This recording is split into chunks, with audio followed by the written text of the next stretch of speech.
Yeah, happy Thursday, everybody. Happy Thursday, and welcome to the Dollar Hour. I am Deonte Burden, aka Mr. Short Dollar himself. We got an awesome show planned for you guys tonight because it's dealing with a subject matter that I know everybody has to deal with, and that's insurance. So we're doing a Insurance 101, your complete guide to understand insurance. Because I know a lot of times people use certain terms like claims, policy, insurance, policy holder, things like that. But I want to go through everything, break it down, give you the terms, explain it to you in layman's terms. And if you guys have any questions about it, feel free to call in. I can explain it to you. Most of you guys know I'm an accountant by profession, but in being an accountant over 25 years, 15 of those years, I cut my teeth in what's called insurance accounting. It was a little different from regular, general accounting. Insurance accounting, if you just think about it, insurance deal on what we call policy years, not calendar years. I'm not going to go into all how complex that is, but it's a different way of accounting. So I'm a little versed with the insurance industry because, like I said, I spent that time working for somewhat of an actual insurance company for 15 years in insurance accounting. So I have a lot of experience with insurance. So, I did want to just have this segment tonight because, again, there are a lot of people with a lot of questions about insurance, exactly what it is, how it's done, how prices come up, why things go up, why things go down. So again, tonight's show we're talking about Insurance 101, your complete guide to understand insurance. Before we get started, again, I am Deonte Burden, aka Mr. Short Dollar himself. This is the Dollar Hour. I want to say what's up. First, say what's up to my awesome producer, DJ Lamb. What's going on, brother? It's Thursday. Man, what's happening Best with day you? of the week. You brought the rain with you, I see. Hey, man. It was 99 degrees before you came through here. Then the rain came through with the thunder and the light. Hey, my bad. But other than that, it's just a good day. How was your weekend? Weekend was cool, man. Weekend was cool. Big shout out to my son, Chris Burden. Yesterday was his birthday. He turned 18 yesterday. 18. Can't tell him that,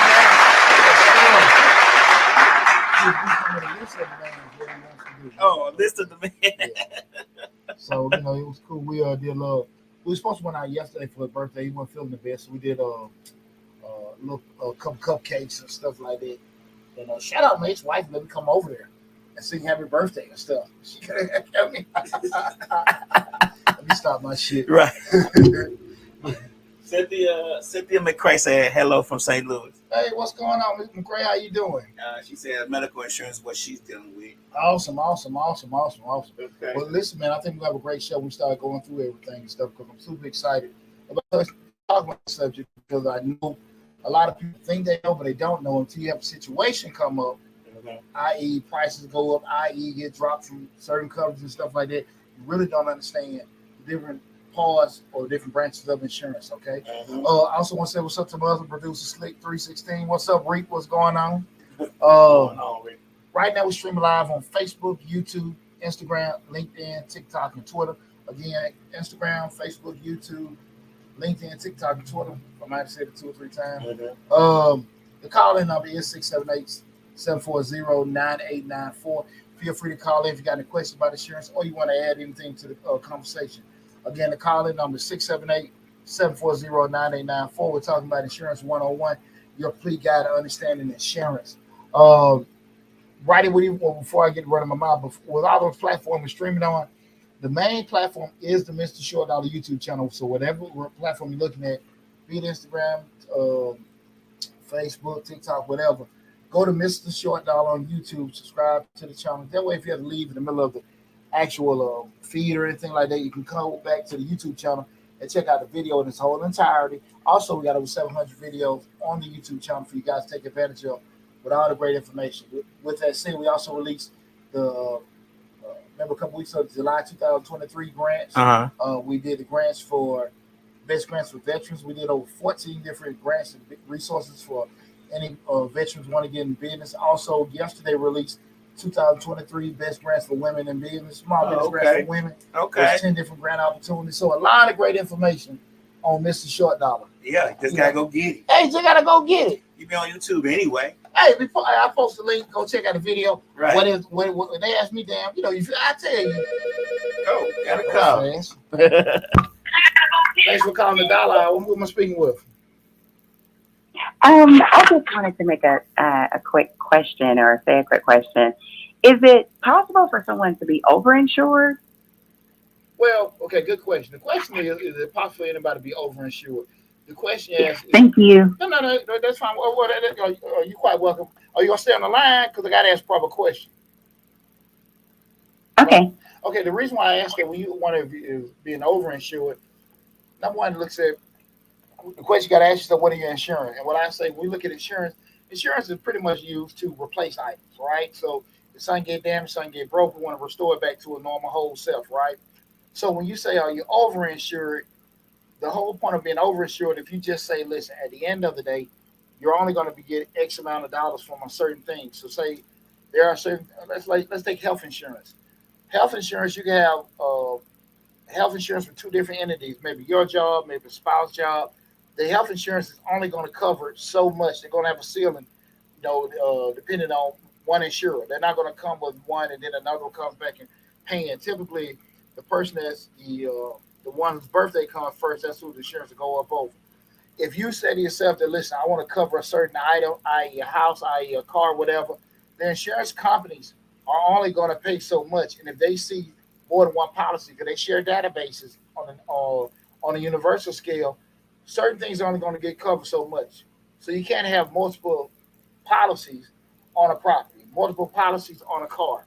So when you say overinsured, it really depends on what you're trying to do. Now you got multiple life insurances that can cover certain things because theoretically we had videos before where we talk about life insurance to replace you. So if you got a separate policy outside of your job, just say for 100,000, then your job you got another 100,000, that's $200,000. It really depends on what you're trying to do. If you're trying to replace your income, cover certain bills in the event of the demise or something like that, that's fine. But it's just a question depending on what are you trying to do. Is it possible to make sure if any kind of loss is incurred that it can cover that loss, and also that the amount of money that you're paying in the insurance premium? Because there are times you can be paying a certain amount of money in premiums, and it wouldn't make sense in the grand scheme of things, i.e., gap insurance. Like you might have gap insurance. A lot of times people get gap insurance, and let me know if I'm going too fast or I lose you, please, 'cause I know how I get. If you have a situation like a gap insurance Thank when you you. buy a car, sometimes they'll include it with a car purchase. I always tell people don't get gap insurance when you buy your car, get it separate with your insurance company because gap insurance is the difference between the loan amount and the value of the car. And we know as the longer we make notes on the car, the loan balance is decreasing along with the value of the vehicle. So at some point, you still want to be paying gap insurance covering the difference that may have been when you bought the car 3,000, but now you're in year three, the loan balance and the actual value of the car are the same, but you're still paying a note with that stuff included. So those kind of things does even be beneficial because you can get gap insurance on your car by itself outside the loan, and in year three you just drop it because it makes no difference because there's no gap. So those are kind of instances where it may be overinsured because you want to be able to recoup the difference. So those are kind of things, but it's a case by case basis with doing it. I don't think I would advise people to do is just sit down, do the numbers, talk to somebody that's credible. They can give you advice. Don't talk to your friends that's gonna get their opinion that doesn't really know. But get some credible advice and try to map things out and make sure the math makes sense. Did I answer your question? It does, and I was referencing life insurance, and you answered that when you mentioned the premium. Thank Okay. you. You're quite welcome. I appreciate you calling in. That was fast. That was fast. That's a good question when you ask about being overinsured with certain things and stuff like that. And I'm going to share even some things even with me uh, with insurance. Again, we're talking about insurance 101, your complete guide to understanding insurance. And I get a quick story with that said with myself. When I was younger, I'm gonna say when I was 25, I uh, I had $500,000 in life insurance. Mhm. Just thinking about that because I had two kids. I think two kids, maybe one away, but I was a young father, and I carried that much life insurance because in the event something happened to me, house note, kids tuition, things like that to be covered. Take care of. Exactly. So it was 20-year term policy. 20-year term. We're gonna go over those parts of it. But the terms just mean the actual periods, how many years it was. So 20 years expired. So fast forward to 45, Uh-huh. when that policy expired, I reduced it to $100,000 policy. Okay. Because I only had one kid. Uh-huh. I'm looking. He got three grown brothers. Right. my lifestyle had changed. I got a little bit more change in my purse and things like that, so it didn't need it. Assets were I didn't have to do that. So again, if something happened to me, hey, y'all can sell this and do that and all that kind of stuff. You're probably in a better spot than that $500,000 policy. Okay. That was my thought process with it. You know, I don't need to be putting all that kind of money out because the older we get, the more expensive we're going to get. Right. And I'm just like, look, I know y'all can do that, but just bury me. Y'all some little funky damn flyers. You know? So my thing of it is just like, look, I done gave you way more of information in between your ears, so we don't have to really go through that as much. So that was just my thought process. So we started looking at that was an honest assessment that I did with myself in regards to just having, life insurance. And a lot of times people don't think about it, but we always talk about that. And check out, if you guys get a chance, how much life insurance should you be covering? I did that video about a couple of years ago. But we theoretically remember life insurance is to replace you as a person. Okay. It's to bury you, but also replace you because you and your income. You and your income and your income, future earnings, and cover out certain debts. Because like I said, I wanted to make sure if something happened to me from 25 to 45, okay, house taken care of, the boys' tuition and all that kind of stuff. Now, if you booger this up, that's on you. Right. But I was gonna make sure that was done. Now, everybody grown, y'all can help your brother. I'm giving you this, giving you that. You got. There are other assets in place where you can take advantage of that kind of stuff. Just a different spot in life, so I didn't have to look at it. Because insurance was all I had then. Okay. So there were no other assets or anything like that to move around or anything. So it was just a different thought process. But I always tell people, make sure you talk to somebody credible to give you some good advice and bounce the ideas. There's nothing wrong bouncing ideas against not somebody who think. Yeah, shit. Yeah, I believe. Like, right. Bad spot, my brother. A bad I believe spot. you should try this. Have you tried it? No. And again, so guys, we talk about insurance 101. So what is insurance? Insurance is a risk management strategy designed to protect individuals and businesses from financial losses that may arise due to unexpected events or risks. Okay, so just again, things happen because we have something going on called life, and in the event something happens or something throws off, something damage. Hey, Trey Nicole, how you doing, young lady? Appreciate you tuning in. So in the event something does happen, we have insurance to kind of replace that particular thing or mitigate or shorten the loss that we may have. It involves transferring a burden of potential losses to an insurance company in exchange for regular payments, also known as premiums. Okay. And right now we're going to break down some of the key components of what insurance is. And again, guys, if y'all got any questions regarding not just the information we talk about, we want to stay on subject about with insurance. But if you got any questions about insurance and things like that, your boy's well versed with it. Like I said, I'm an accountant, but I work in property liability, workers' comp, health, you name it. I've been in those fields. We're doing it. That's for a long time. Right. So I'm a little versed with the products. And I can't say and tell you what State Farm going to charge you for this, that, and that. Right. But as far as getting explanation on certain products, I got a good idea of certain things, okay? So one of the key things, first thing we're looking at is the policy holder. That's the person that's insured. And the policy holder is the person that actually gets it. And that could be a person, that could be a family, that could be a business. And typically, when you're the one that's holding the policy, that doesn't mean the policy is on you. You might have it on someone else, like your children. Like, you say you work. Sometimes you can be assured you cover your spouse, you cover your children. You may have a parent or something like that, but you are the person that owns the policy. Okay. You know what I'm saying? Yeah, you got to have some kind of vested interest with doing it. You just can't just say, well, look, man, my neighbor, he walk around look pretty damn sick. He probably died another year or two. Get some insurance. Yeah, exactly. You got to have some kind of vested interest in this person to be able to do it. Now, you can be a caretaker, life partner, whatever, have some kind of relationship, but it has to be something tied to it. You just can't get insurance on certain things. But again, it could be for the person, it could be a business, whoever can, not for, but the person, the individual that's acquiring it, because it can be a business with it. Just like my accounting firm, we have what's called errors in the mission. We're the policy holder of that. We own that. Any kind of mistakes or anything like that, we own that. We're doing it. Same thing, just like rental properties. We have, again, a tenant may have renter's insurance. We have liability insurance just in case of fire, Dwelling, break in. right. There you go, dwelling insurance. There you go. Appreciate it, Lamb. Yeah. Those kind of products there. So that's again the policy holder is the person that is insured that that owns that particular policy. The next being insurer, i.e., the insurance company. That's the person that's actually offering the coverage of the insurance. They're the ones that assume the risk with doing it. You know, you're gonna have you're gonna go to them and tell them exactly what you have or what you want to cover, i.e., a person, i.e., a business, i.e., an event, whatever. And from that point, they'll just say they'll have a conversation with you to find out what is the actual risk or the amount of coverage you need or what needs to be protected. That's why a lot of times, you know, when you buy your home, they'll pretty much you might have bought a house for 100,000, but you cover maybe for 300,000 to 400,000. Okay. Because again, you know, we have something called help me out, Lab, when the appreciation of the actual value of the house may be more. So you know they'll do different assessments or whatever. Okay. But if you bought the house for let's say $100,000, and then you know just say repair costs, like we know that lumber and a lot of things went up a couple of years ago.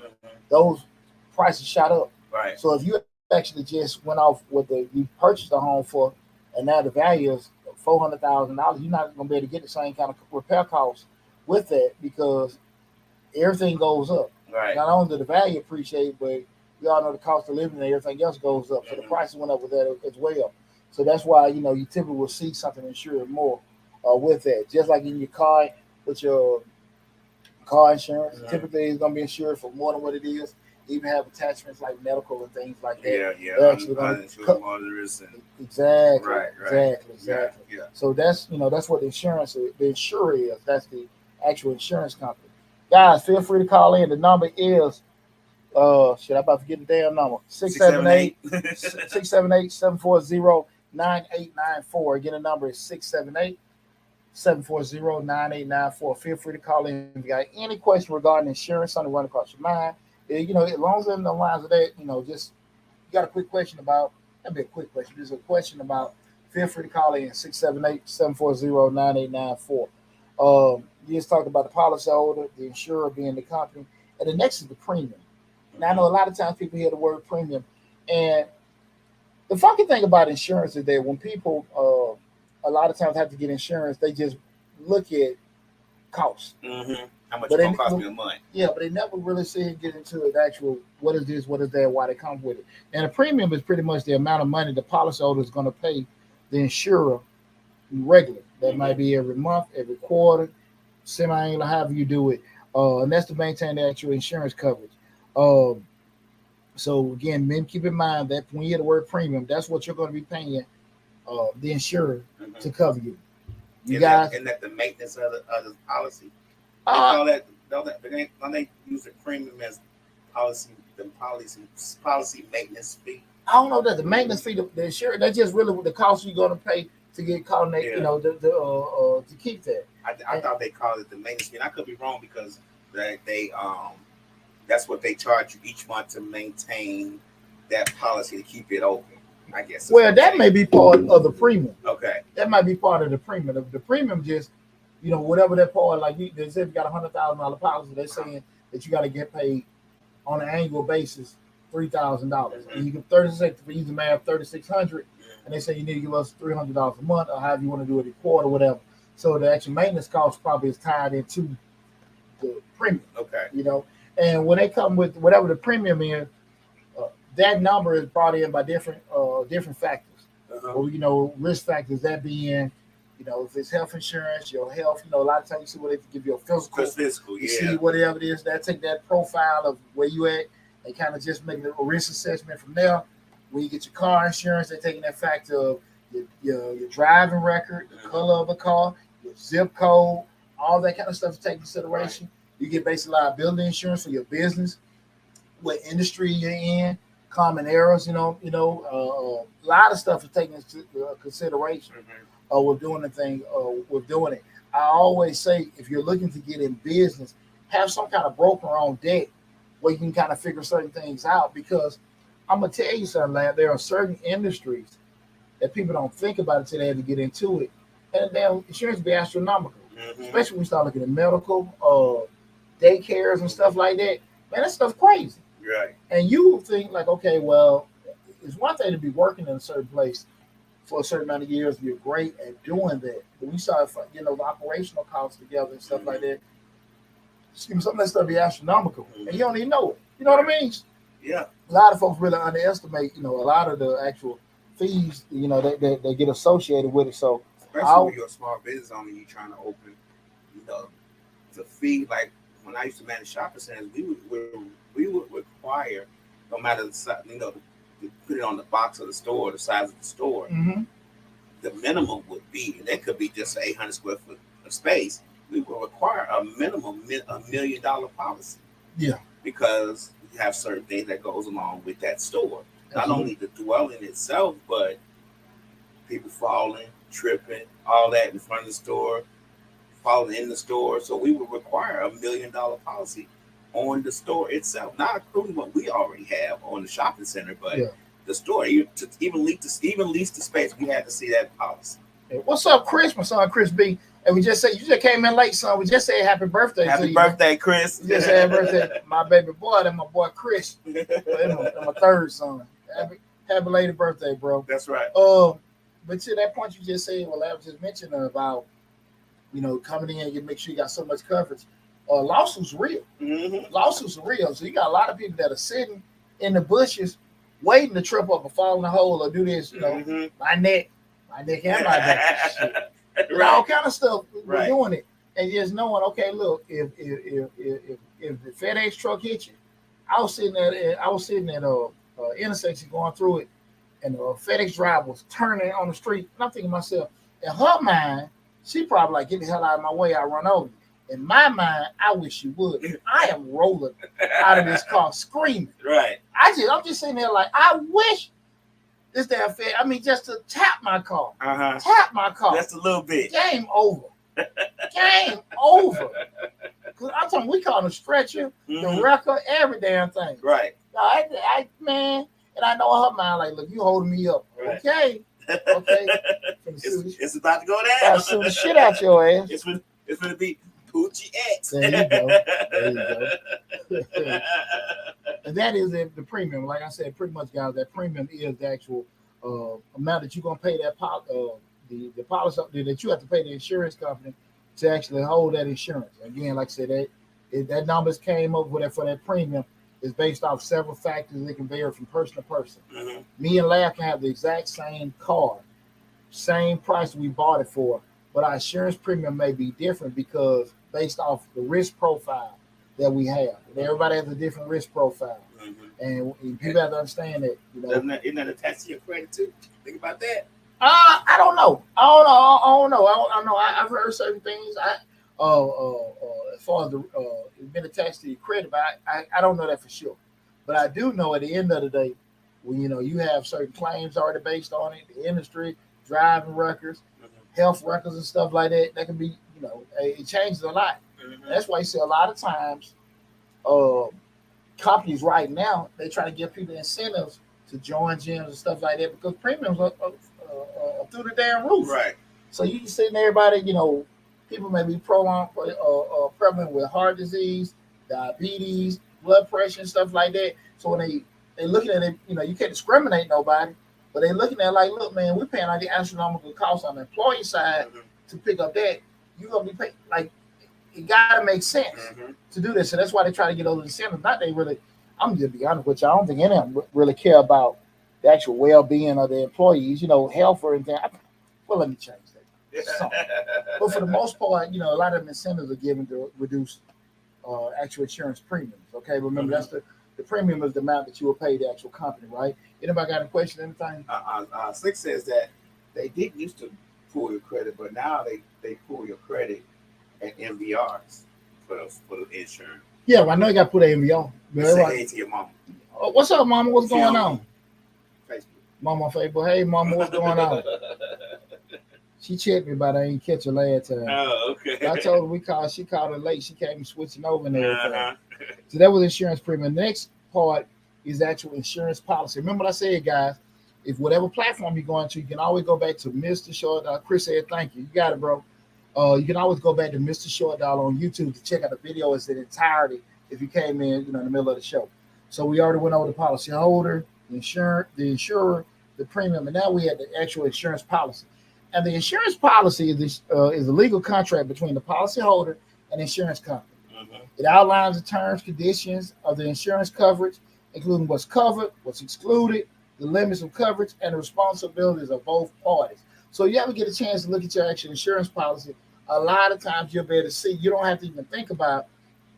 You can know exactly what's covered. Mm-hmm. Because so many times what happened, we assume. We assume. You know what I'm saying? We got into that fender bender.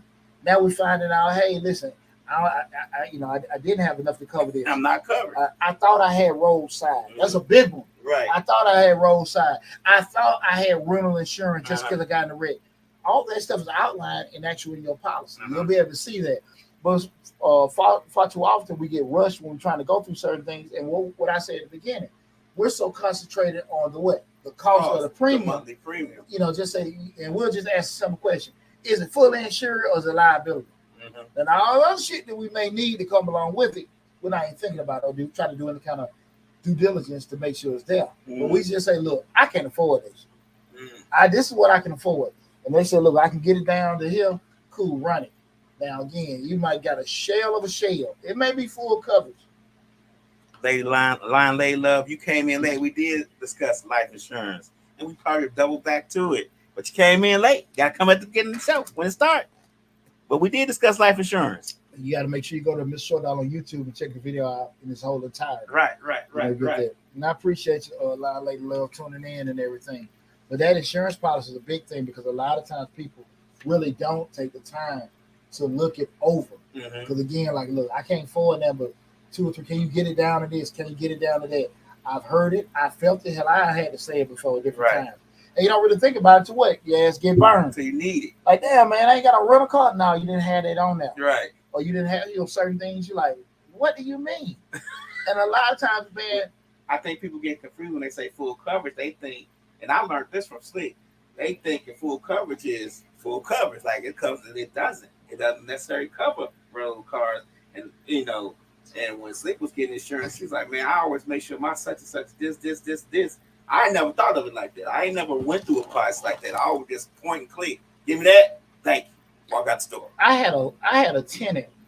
I had a tenant one time that was I'm not a tenant, accounting client that was based, it was in Griffin, whatever, but I remember they owned all these. It was an area of like different quads. They were renting property, but they had each one had like 4. They had like 12. So long story short, they had just put these AC units. Guy hit them up, tore all the copper out. And I remember the guy was telling me, "What's going on, brother Dan? Appreciate you tuning in."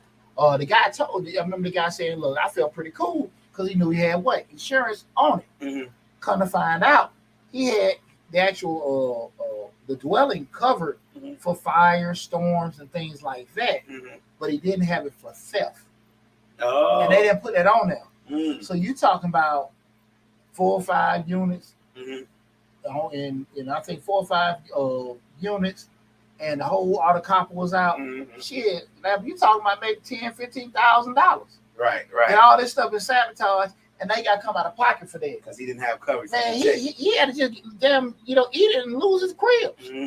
You know what I'm saying? This ain't like recent stuff. This is like early 2000, maybe 2010 the latest. And stuff out of yeah, exactly. But going back to the policy, he didn't have it on there. He just thought because I had full coverage on it that it was covered. But they told him theft had to be an added addendum. That's the actual update that you have to put on there. Typically now, because there was a big fallout with a lot of stuff, a lot of time, most of them have that on there.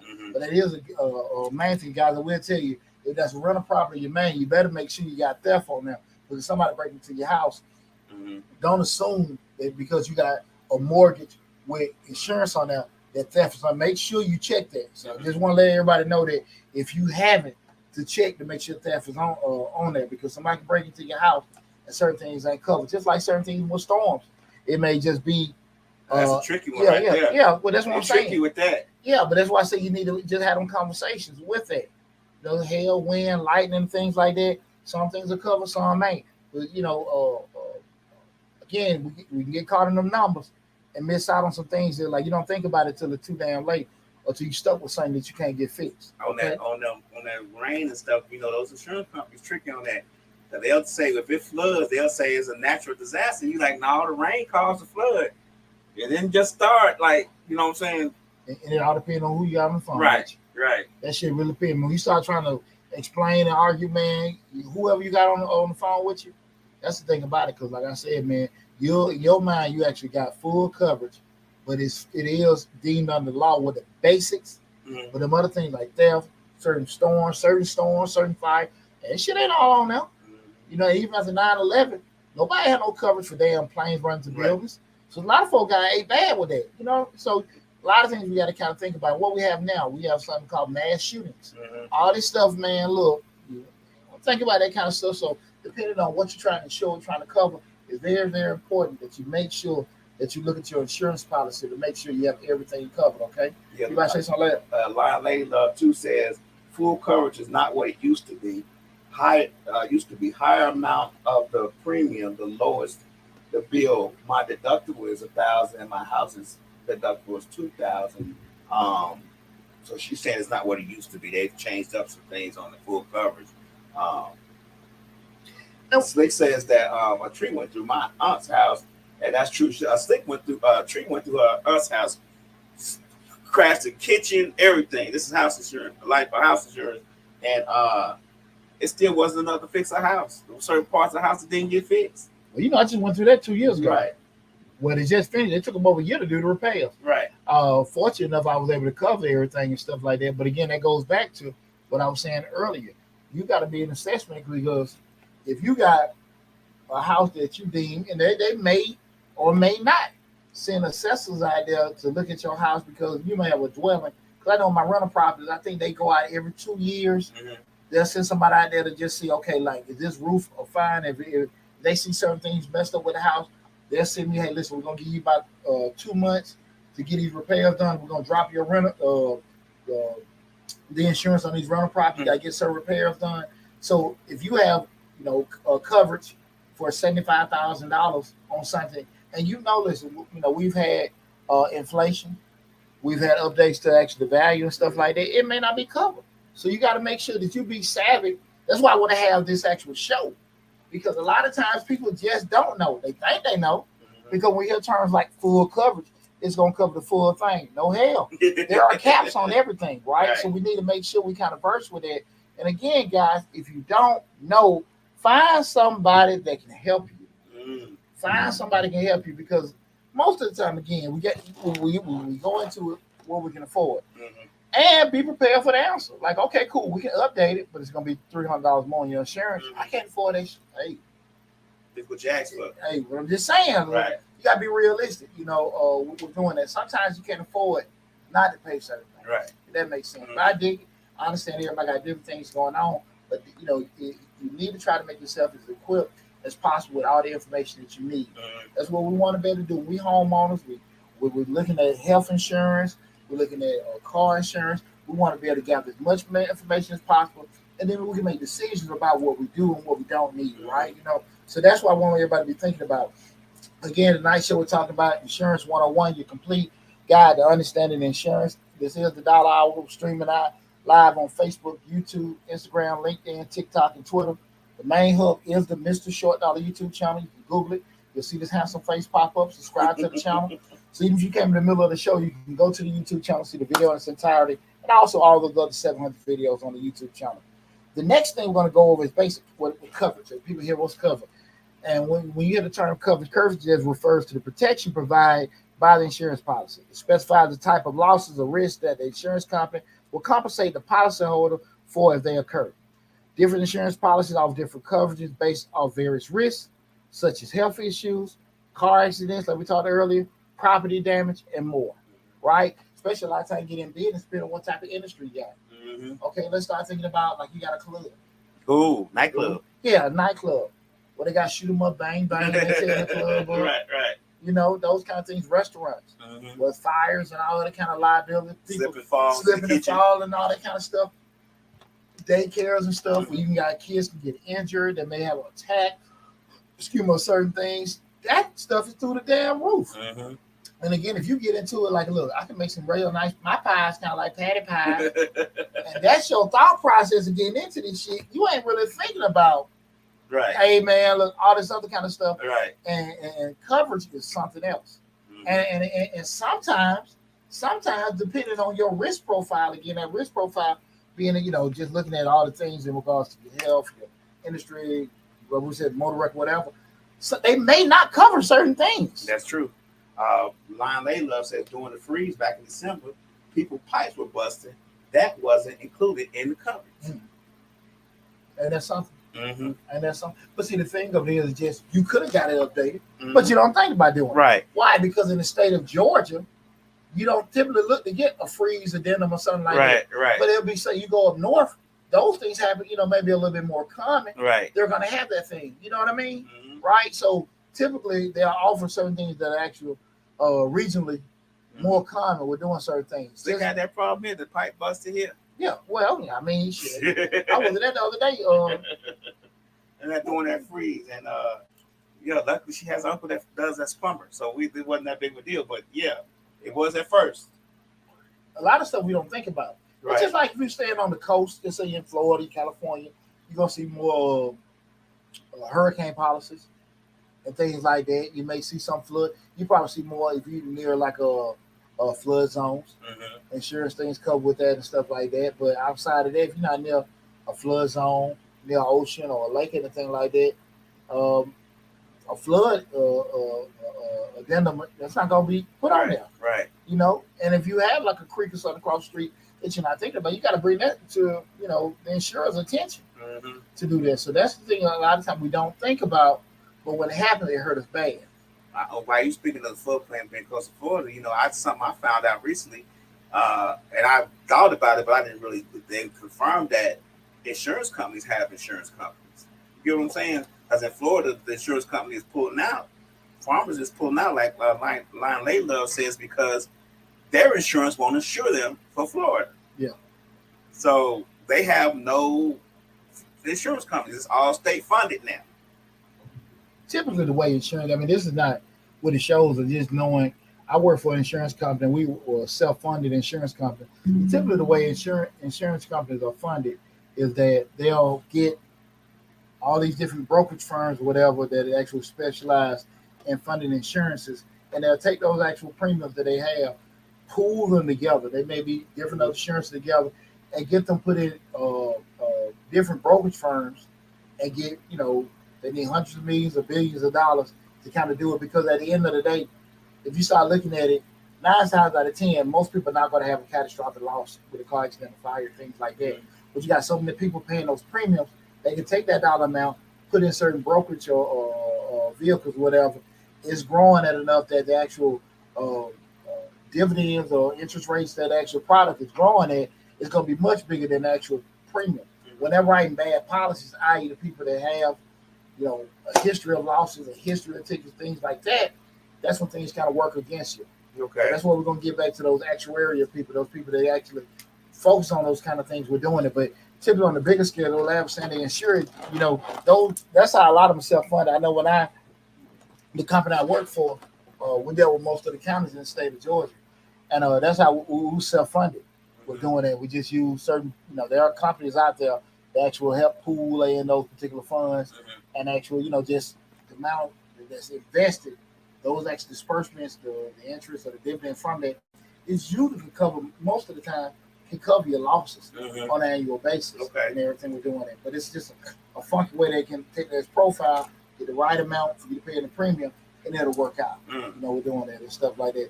A lot of math. Hey, parents, if your kids do math, you need to push them. Right. They pay a lot of money. I know damn well them guys didn't do a whole lot of work. Right. They get paid a lot of money to do 1 + 1. The next thing we just talked about coverage. The next part is deductible. And I remember me and PJ had a little fender bender about a month ago. We were just talking a little while ago about deductible. And he was like, what is this? What is that? And I went through the whole little one-on-one with him with that. But in essence, I know a lot of people, when you buy an insurance, they'll tell you, like, what Lion Lady Love said, typically the higher your deductible, the lower your payment. The lower your deductible, the actual higher your payment may be for doing it. And so what a deductible is, The initial amount the policyholder must pay out of pocket before the insurance coverage kicks in. For example, if you have a car insurance policy with a $500 deductible, you have to pay the first $500 of repair costs for your vehicle, and the insurance company will cover the rest up to the policy limit. I say again, up to the policy limit. So again, the deductible is the first amount that you will pay towards that coverage getting kicked in. So you have a $500 deductible, you pay the $500, and then the actual insurance company will cover the rest of it up to that cap that's already written on that policy amount. Mm-hmm. Pretty simple. Yeah, you know what? I wasn't very versed in insurance. I'm going to be to her credit. Slicky versed me on this insurance because her deductible is $0. Okay. And I was like, why would you? And she showed me one time her car got broken into. They stole all her stuff out of her car, and she called the insurance company, and they, within a week, they sent her a check for what was in the car. Yeah. You get what I'm saying? Busted window, everything. They fixed everything on the car, and she had to pay nothing out of her pocket. But she pays a little bit more a month for her insurance. But I was like, wow, so you ain't got to pay no money? And she's like, no. Okay. Transparent moment. What I was just talking to P-Dog about. P-J was just sitting there like, Dad, he wasn't at fault. Somebody bumped into him, insurance saying $500. Couldn't get other folks insurance, this, that, and then I'm trying to just tell him, hey, listen, you worried about a $500 deductible. Right. Me and you can fix that. But my point with him was, you worried this damn bumper might be $2,000. Right. That headlight might be damn $600-700. Right. So in your mind, this may be because you don't see too much physical damage. Right. Or is it like a crack? The part it will be way more. So when you're riding down the expressway a month or two from now, and you don't see some of the underlying damage, and you went so far out because it'll be okay. Now they're not going to even honor it because it happened that far back, because they do have a window. Why you didn't report this earlier? Right. You know what I'm saying? How long that'll be there vary from company to company. But you sitting there blowing this shit off. We're doing it, and there may be some underlying issues that I can't see initially. Right. We're doing it, and you'll end up paying way more money. And that's the thing I'm saying now, like, you don't get caught up in, what you got to come out of your pocket. $500. Exactly. Right. $500. But damn, bro, this damn $4,000-5,000 in repairs. They got to get done. Do you have it? Layla said that headlight costs $1,000 a piece. Let me go over a couple of the statements. Layla said that State Farm canceled her insurance because of her dog. He was a child. I don't know. Why they can cancel it because of the dogs? Yeah, they got like $5 that's on the list you can't have on there. Oh, really? Yeah, because my insurance guy, he listened to the show. Me and him had a conversation. He explained that pits, Rottweilers, it's like 5 or 6 dogs. That you can't have. Yeah, you can't. They don't even want you having a property dwelling. Oh, okay. Yeah, they don't even want you to even have those, and you got to probably get some kind of another expensive addendum. And if you don't have, you will find out. God forbid something happens. She said it costs her a lot of money. Yeah, a lot of money. I can imagine, but they got a list. They have a list. Okay. Of dogs. I just never heard it. I wanted to go back to that statement. And I think majority of homeowner policies have that on there. That's them dogs. Yes. Oh wow. Yes. Wow. Yes. Majority of homeowners. I just learned something today. Like, you can't have something. Like, you gonna tell me what kind of dog I have? Miles? I pay the mortgage on. Absolutely. Oh because wow. at the end of the day, they go bite somebody. They know you ain't got the money. Right. So what we do? Insurance, homeowner insurance. Right. There you go. And so that's the thing where, and if you don't, the mortgage has to have insurance on there. So your insurance company drop you. Now you got to go through the mortgage company. They charge you probably 2 or 3 times more the amount because you got to go through their little funky spot. So make sure you do your research. That's why I say always, when you make any kind of decisions, I understand everybody got different money situation. What's this free spirit?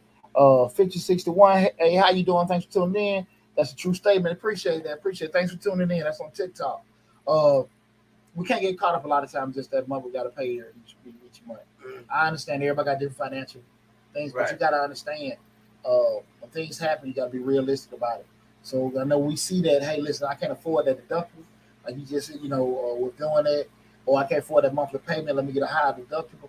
You got to be realistic. If something happens, are you going to be able to do that?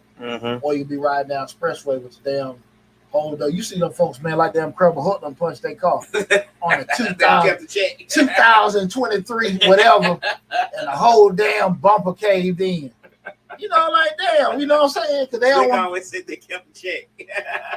I don't even know they went that damn far. Right. I don't even know they went the whole trunk is in the back seat. 2023. Right. What the f- is going on? What the hell is going on? Right, like ain't nobody see your ass. This shit just driving sparks and shit on the expressway. They kept that check. Yes, they said they kept that check.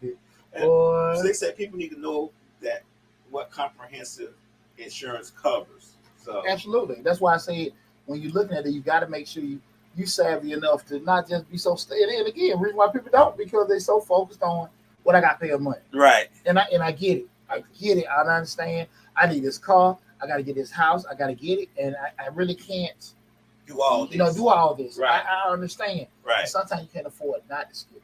Uh-huh. And a lot of times when we have financial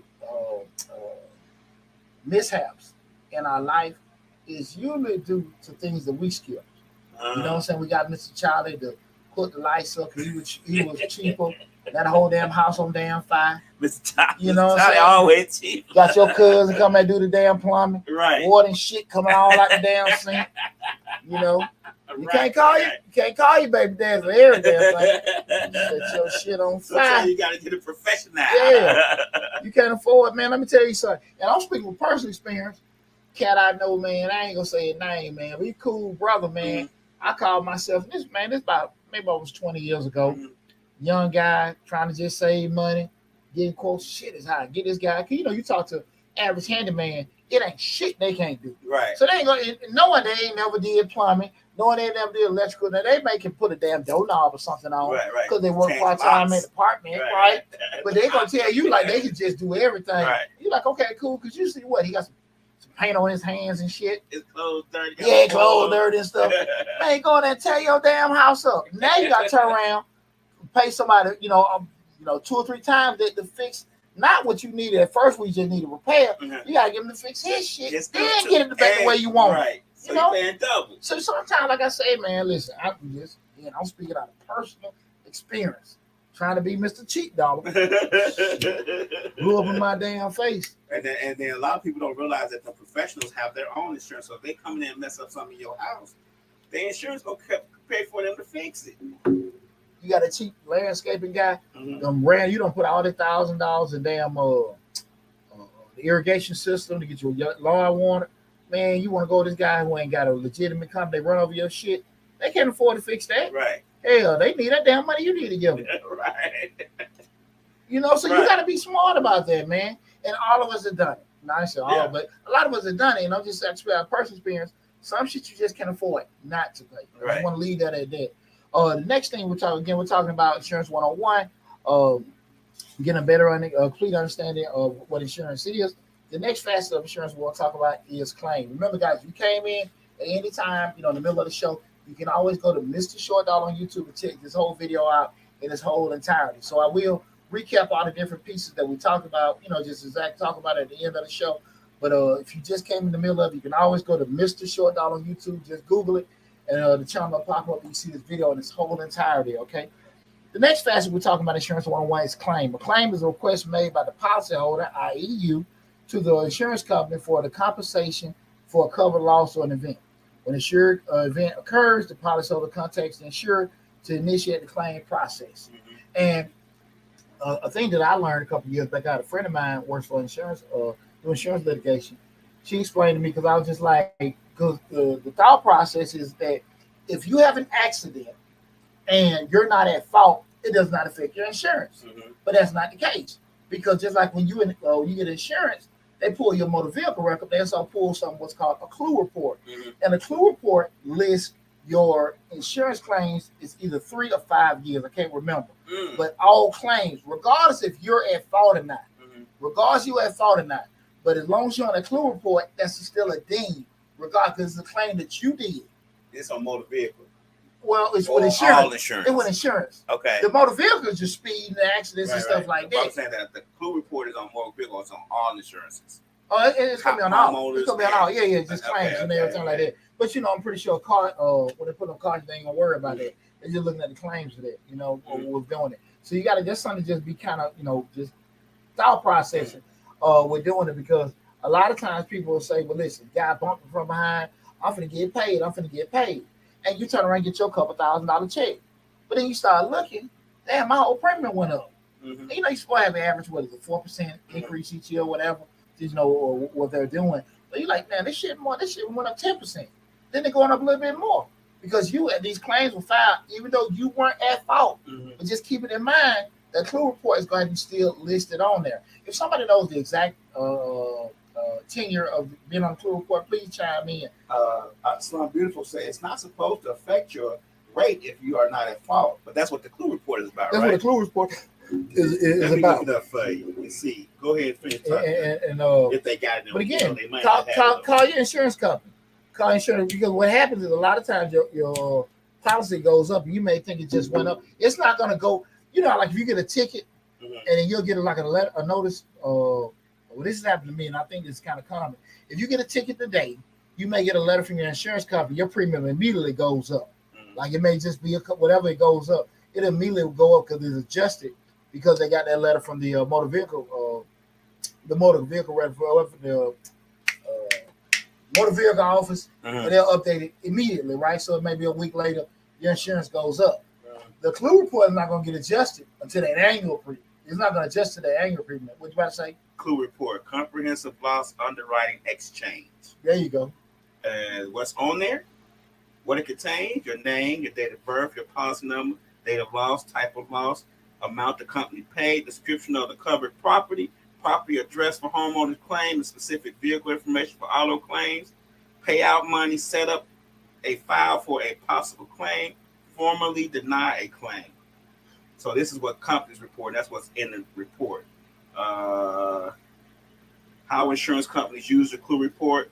An insurer may request a clue report when you apply for coverage or request a quote. The company uses your claims history or the history of your claims as specific property to decide if it'll offer you coverage or how much you'll pay. Insurance company studies show a relationship between your past claim and the claims you report in the future. So basically, it's just like a credit report for insurance. Yeah, just basic claims on there. Right. Here's the deal, like I said, is you update it on the annual side. Not like when you have an accident, you hit somebody that goes up with that. When you got your annual premium, so you may not even be conscious of doing it. But typically, I think it's 3 or 5 years. I know it's an odd number that it stays on your record with doing it. So I'm just saying, guys, sometimes in the grand scheme of things, it may cost you more. You may like, okay, I got paid on this particular accident, but in the grand scheme of things, it may cost you more in the long run. In the long run, we're doing it because I know they're having my stupid ass. I'm just being very honest with you. We're doing it because the way my policy went up after I got my check, I mean, in a matter of 3 years, hell, I'm paying more, because of that increase. If that hadn't happened, and until she had explained that to me, I didn't really understand it. She said, "Hey, listen, and so I think one of those cycles in it, because unfortunately, I got, I've never really been, knock on wood, been at fault. But sometimes look like you can't be this damn unlucky. Everybody keep hitting your ass. Why? Right. So yeah, and unfortunately, hell, I was. But in their eyes, they're covering their insurance, so you just gotta take that how it is. But that's one thing I will say: if you have any questions, call your insurance, come have a conversation with them, just find out. You can probably get access to you. I don't know the accessibility they give it. I think that's just something more of actual that's provided to the insurance companies. I don't necessarily know if they get it out publicly to anybody. Like you can pull it like your DMV record. I don't know. They say you ask how long you've done it. They say it collects and reports up to 7 years of auto and personal property claims. So 7 years. So just like your credit report, 7 years. Yeah. 7 years they report that stuff on there. Man, I'm just telling people. I know a lot of people be free willing trying to do it. It's not it doesn't go up like your driving record, like getting tickets and stuff like that. So I'm Slump Beautiful says that even roadside assistance is a claim, though. Yeah, it's a claim, man. And AAA dropped me because again, I got the kids on there, got the OLED cars, and they probably damn. I know what's happening. Right. Their friends lock their cars in. Hey, we got AAA. Unlocking your friends' cars, your friend car breakdown, you get their shit towed, and I get a letter in the mail, they're not renewing it. No. And I know what's going on. Right. I know what the hell going on. You know, Right. so they're seeing those particular claims and they drop me. Mm. Saying that with the amount of claims, ain't nothing wrong with my shit. Right. But I know my kids up under They there. use it every chance they get. Oh, that's one little thing, little girl. Oh, my keys locked in. Don't worry, I got AAA. I got AAA. Yeah. You had AAA, MF. You had AAA. So the other damn conversation I just had with him, my guy. Right. MF, you had it. Again, tonight we're talking about. Y'all look flat with Yeah, AAA. man. I don't know what you think of that. You ain't got it no more. Again, tonight show we're talking about Insurance 101. You complete got to understand the insurance, going through different facets of insurance. Again, this is a dollar hour. Hosted by your truly Deonte Burden. If you are coming in the middle of the show, make sure you go to the YouTube channel. Whatever platform you're on, go to Mr. Short Dollar on YouTube. Subscribe to the channel. You can see this whole video in its whole entirety, along with the over 700 videos on the YouTube channel, and also along with the over 150 grant opportunities for any small business owner looking to get assistance with funding. In addition to finance playlist with an entrepreneur playlist, a lot of tons of great information on that YouTube channel. So go to Mr. Short Dollar on YouTube. Subscribe to the channel when you get there. The next facet is underwriting. The underwriting basically is just the process that insurance companies use to evaluate the risks associated with insuring a particular individual or entity. This assessment helps determine the premium amount and the insurability of the applicant. Mm-hmm. So a lot of times, especially when you start going into a lot of times people hear underwriters a lot when they're looking to get loans, especially like a car loan or specifically like a mortgage. Okay. We're doing it. Underwriters, they're pretty much, they taking all the data. They're the ones that gather the data from the motor vehicle record, the clue report, all this other kind of car information. If you're insurable. If you're insurable, or come up with that price. Okay. Those are the ones. Those are the people actually getting it. So that's what they come with doing it. Usually, sometimes with software and stuff, they can kind of get the agent can probably get a lot of stuff on the surface to say if you can or can't. But they start going through the process because they can give you a quote. That's why you have sometimes when you get a quote of $3,000, then it goes to the underwriter. It may come back to $3,200 or something like that because the underwriter was able to maybe pull certain information and whether it's successful or maybe a little bit lower. But that's what happened when the underwriter is one that's gathering all these different information, pooling, making an assessment of what the premium is going to be. So that's what the underwriter does. The next thing is we're talking about risk pooling. The risk pooling here, this is a thing that everyone's insurance goes through. That's insurance works on the principle of risk pooling. That's how insurance works, risk pooling, right? They're looking at many individual businesses pay premiums into a shared pool, and when cover loss occurs, the insurance company draws from that pool to compensate the affected policyholders, like I was explaining earlier. Right. Typically, like I said again, you might get certain a lot of different maybe marine, auto, or mortgage insurance places. They actually maybe pooling funds together. They got this big brokerage company. They're putting all that stuff together because my 100,000, lab 100,000, another per 100,000. Then we got $300,000 that we can invest in, put in certain things, and the actual now what we get a dividend or a disbursement on certain things or an interest payment. That those amounts. When we start looking at the pool, when we done our risk assessment, we've had on our underwriting. Chances are, if this person has a kind of accident, we're looking at they have no DUIs, no tickets, probably an accident very small, right? Basic car, nothing like that, nothing flashy. Chances of the car getting broken and stolen very small, right? But we still collecting this money, right? At the end of the day, we're taking all these funds together. We got this same house, we're in the same industry, we're pooling together. Now we got a bigger cat to get in bigger revenues with us on the actual investment side. That's how we're able to cover that pooling part, okay?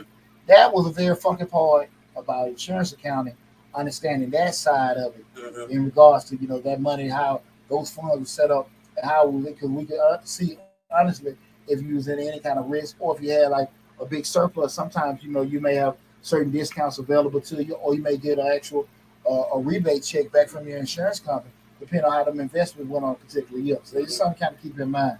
The next one, this is the key one, right? This is the last one, matter of fact. And this is why I tell parents you should be on your kids by math. It's actuarial science. Guys, I was a finance major. Finance is pretty much, we talk about accounting deals with present and past, finance deals with present and future. It's big math based, but the other side of that we had in that house of that was risk management, was insurance side, and actuarial sciences. And typically your actuaries are either three different things. They're either Asian, Indian, or African. Oh, shit.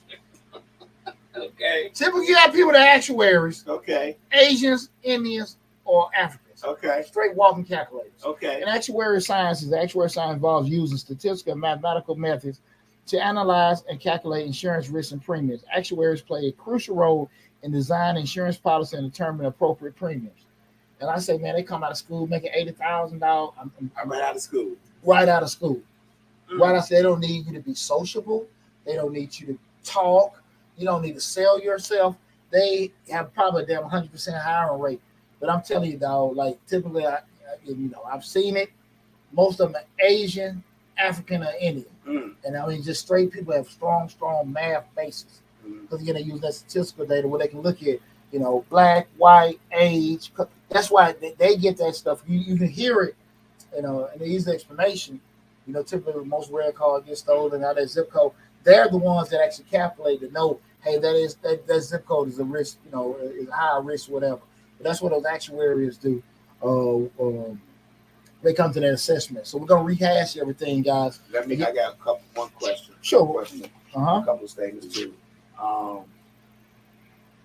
Lion Layla says they look at how many tickets in the last 5 years. Slick says, why do they want all people in the dwelling to have the same insurance company? That's a question she asked. I think, let me answer that. With the insurance company, I think it makes it cheaper. They can offer because they can disperse it. When you get to when we talk about the pool of it, if you have everyone in the same dwelling, I don't know if it even was the same dwelling, but just say if you have a similar coverages, as far as you guys together in the same place, because it reduces the risk because you might share cars, things like that. Having multiple policies, you put more funds into a particular thing so they can make it cheaper. Okay. With doing that, typically if you have like homeowners insurance, auto insurance, things like that, it can be cheaper. Or you add like one of your children in or something like that because you add more money to the pot. Because remember, like I said, just keeping theory, they're taking your money and putting it into another pot. Investing in other things. Exactly. And keep in mind, the way they're investing with other places and just going back into it. So they add more to it. We're doing it so it can just lower the cost of certain things they can put out to you. We're doing it because, again, we start doing the math on the statistical side, we start calculating it. Chances are we put more and more things in. I can offer a cheaper product here because the amount of money you're putting in, it wouldn't necessarily be as much for the coverage. Math kind of just changes. The more you put in, kind of less risk and things like that. How you feel about it. Right. How it is how it is. You know what I mean? Right. Some beautiful says about actuary science. They make projections. Yeah. So yeah, that's it. Yeah, man. I never met a black like some of those African American. I didn't see too many white guys. Actuary science. No, I didn't see too many damn white guys with finance majors. I mean, I ain't see too many white guys. I damn sure see no black guys. Yeah. We're doing it. When I hear a black guy telling me there was finance major, I was like, whoa. I know, because ain't too many brothers. Because so, man, you gotta be so strong in math. That's what kicked me out of chemical engineering. Yeah. I was chemical engineering down my first 2 semesters of college, and it was like I couldn't get the math, like just too much math. I seen a post one of my old classmates posted. Why would a person need Pythagorean theorem? Why would that be important in your life? And everybody was chiming in. Yeah, that stuff ain't necessary. Why would you need it in life? But the problem that you're looking at it, if you know that shit, your life would be a whole lot easier. So you can look at like, why do I need that? Mm-hmm. But you're not understanding. Like, listen, if you know that shit, mm-hmm. your life would be so much easier. Right. Because they pay you. You know what I'm saying? Mm-hmm. I ain't trying to boast, but I get paid this little amount of money. What the hell I got in between my ears now? So that's what I'm saying. Like, a lot of times because we're not familiar with it, mm-hmm. we don't push it a lot. But that STEM shit is real, man. I mean, they're underserved, but I mean, just if you got some kind of quantitative background, you got some familiar numbers, they will pay you a lot of damn money. I'm just saying, parents, like, listen, don't just deflect that. Hey, it ain't needed. Shit, trust me. Somebody need, they will pay you a lot of damn money to do that. Yeah. A lot of money. And I know they strictly, I ain't even gonna say 9 to 5. That shit may be 10 to 3. Mm-hmm. And man, shit. No weekends. Hell no, man. Hell no. Hell no, man. Hell no, man. Yeah, I seen it that day, man. That's one field, man. That they get paid. yeah. They get paid, And man. they take those over to those investment bank stuff. Then they get millions of dollars a year. When you start going to any kind of analytical side of any kind of company or whatever like that, Mm-hmm. that's what you're mainly gonna see anyway. African, Asian, and Indian. Mm-hmm. Just because of math for me. Right. That's I because mean, you of go math to for me. Georgia Tech and you ride down the street with Georgia Tech going on. That's how you see. Yeah. That's how you see most of the Indians, Asians. I mean, again, and what it is just that in the U.S. that's why they push it so much because they're underserved. Not just even with whites. It's just Americans really don't push mathematics. So that's why a lot of times, we have to pull from other countries. Now, those other countries don't push social skills Right. like we do and everything. But again, that's a big segment where we kind of like stuck. Right. Who needs social security when I'm making $600,000 a year? Well, you see, you're seeing how depending on another industry with the chip shortage, Mm-hmm. how that affected just our whole auto industry was doing that. But we don't have the actual what's the word? Amazon had it, the actual employee capital. Mm-hmm. Like we got people that can work, but just can't do certain skill level. Ain't got to do certain jobs. You just can't fill certain jobs because the actual academic side ain't there. But that's a whole nother conversation. We're doing that. People getting their feelings, but like there are a lot of jobs that are available. They got to give them somewhere else because we can't fill them with what we have in certain things, man. So again, tonight we're talking about Insurance 101, your complete guide to understand insurance. Some of the key phrases key terms that we went over. And remember, guys, go to Mr. Short Dollar on YouTube and you'll be able to see the actual. What's up, Bob? My boy Brandon Bob. That's one of my dogs from Germany. Man, what's happening, B.O.B.? He still live in Germany? No. He I think I know Bob from South Cobb area. But man, me and him was in Germany together. One of my dogs, man. Lady Line Love, the comments on YouTube, the comments from Instagram do not be on YouTube, but if you go on YouTube and make comments, the comments still be there. No, the comments that are on, that's a good question. The comments that are on YouTube are the comments that come from the StreamYard, which is Facebook, LinkedIn, and Twitter. Mm-hmm. That's what, and YouTube. Those are what's on the YouTube feed. So if you go there, you'll see that. Instagram and TikTok has not integrated into StreamYard yet. So we get there. We'll take when they actually do that. That'd be great. But as of right now, and I'm surprised Instagram doesn't do it because Facebook don't like third-party apps on it. Types of their apps. I got it, but I'm just thinking that because Facebook on it. That's why in my mind I was thinking that. But you'd be surprised. Like, I don't know. They want you to be strictly mobile. Yeah. Instagram is strictly mobile. They want you to stay mobile app. That's why you can't go live from a computer with them. Good point. Yeah. They want you to stay in your hand. Yeah, Lab is man. He knows that. But the terms we went over tonight again with Insurance 101, your complete guide to understand insurance.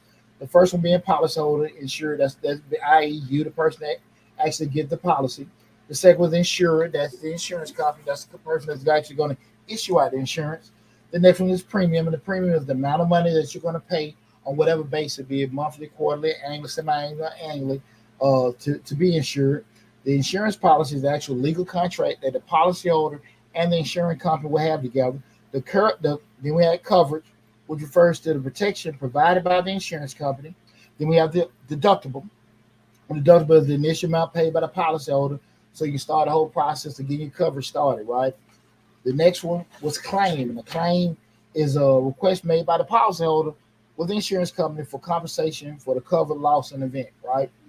The underwriting is the process that insurance companies have to evaluate the risk associated with insuring a particular individual or business.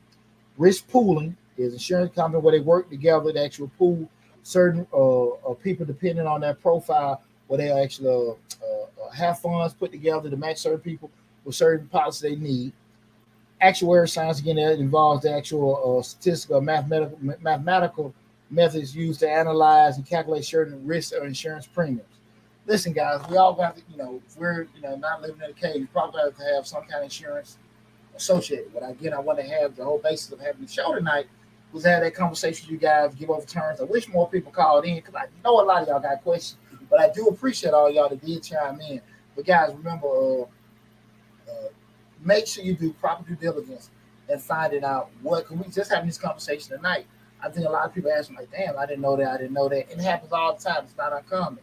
And a lot of times, conversations at the barbershop, salon, cigar spot, and stuff like that. You're talking to a lot of people that actually participate, but not a lot of people that actually know. So I will say, make sure that you put yourself in front of people that actually answer the question. You might your agent might answer some of these questions. Look over your policy. Look it over, kind of find out. Don't let the time of the accident be when you find out you do not have renter's insurance. Right. Don't let that be the time you find out you don't have roadside. You know what I'm saying? You on the side of the damn road, like, oh, I got it, and you don't damn have it. Your house get broken into, and they won't pay for, the items and stuff was stolen. Lightning strikes your house, and they will not pay for the TVs. Right. And it happens all the damn time. So again, I hope the show helped you guys. Anybody before we close it out, open the floor up. I always open the floor up at the end of the show if you got anything that's business related and questions like that, grants or anything like that. We're gonna give you guys a couple minutes to get those in. Let me know if y'all got any question or anything, or open the floodgates. You gotta let me know. If you got a question. No questions. Leilani says her daughter-in-law was a lawyer. Now she's on the other side agreeing with the judge. She also said, I don't know if this is a good statement to read, Leilani, but I'm gonna read since you posted it. Now her cucumber is withering. Her cucumber is withering up, and she just bought it yesterday. I don't. What you doing with that cucumber to make it wither up? Okay. Our Love Beautiful said she dead ass switched agents because of what you said previously. So yeah, she said good shit too. Good Stuff. I'm Love Beautiful said good stuff, guys. Okay, look. Well, I appreciate you tuning in. I appreciate everybody tuning in. Remember, guys, if you came in the middle of the show and near the end, feel free, but not feel free. Go to Mr. Show on YouTube, subscribe to the channel. Make sure you subscribe and hit that bell to get a notification each time we upload a new video. But definitely go to the YouTube channel and check out the video in its whole entirety, and also take advantage of all the other great information that is on the YouTube channel. I appreciate you guys. Love you. Thanks for all the love and support. It wasn't pretty smooth. Last week, man, we were talking about them damn baby daddies and kids and all that don't change your lives, boy. Folks shaking in their boots. That's right. So, man, I had a blast tonight, man. Good show, everybody. But again, guys, thanks so much for tuning in. Thanks so much for the love and support. Go to the YouTube channel, subscribe there, and continue to take advantage of all the great information that is on Mr. Short Dollar. I love giving out good information. Love giving out free information. Guys, remember, when I get them calls, this is free. This is free. We start getting other stuff so take advantage of it. Like we open up shit, you get the questions answered now. Like these are perfect times to call in and do that. We give them that damn phone, it's a different story. They might want to pay for your service. But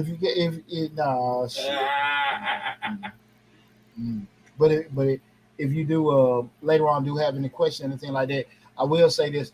Put your go to the YouTube channel, put a comment to Line Lady Love question. When you go to the YouTube channel, you can actually input comments and questions.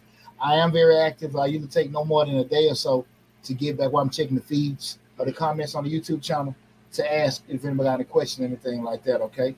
But listen, guys, thanks for all the love and support. I appreciate everybody tuning in. If you get a chance, also check out my other YouTube channel, Changing Lives, hosted by yours truly, Deonte Burden. Take care of yourself. Love you all. Be safe, and I'll talk with you soon.